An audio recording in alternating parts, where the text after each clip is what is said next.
لا تحقر من المعروف شيء، افعل المعروف كله. أي معروف تعرفه اعرف افعله، أي معروف تعرفه افعله. وجدت علبة في الطريق تؤذي الناس أمطها، يمكن وجدت واحد يريد أن توصله أوصله، يمكن وجدت إنسان مكروب فرج عنه. وجدت إنسان يحتاج منك أن تبتسم في وجهه، ابتسم. وجدت إنسان تستطيع أن تشفع له، اشفع. ركعتين في الضحى لا تحسب أنها هينة. زبيدة زوجة هارون الرشيد صنعت مشروع عظيم جدا. أسقت الحجيج في منى ما كان فيها سقيا، فعملت لهم عين طويلة لكي يسقى الحجيج. سميت عين زبيدة، معروفة في التاريخ، عين زبيدة.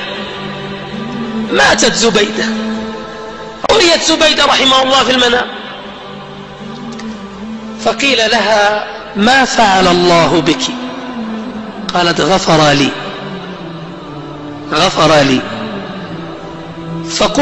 فقيل لها: بالعين التي عملتيها؟ قالت: لا والله، العين وما العين، إنما بركعتين في جوف الليل كنت أحافظ عليها. شفت حاجة ما تتوقع، ركعتين في جوف الليل.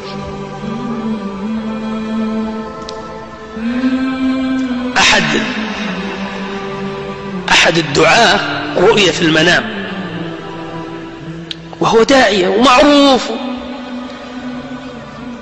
فقيل له: ما فعل الله بك؟ فضحك، قال: فوق هكذا. قيل: بدعوتك؟ قال: دعوتي إنما بريالات تصدقت بها.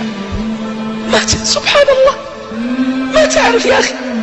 لا تحقر من المعروف شيء، افعل كل المعروف. كل وقت تعرف فيه معروف يعمل اعمل، ما تخسر شيء، فإنك لا تعلم ما هو العمل الذي سيغفر لك به. يمكن ما ندري، يمكن ربنا غفور ولا ما هو غفور، شكور ولا ما هو شكور.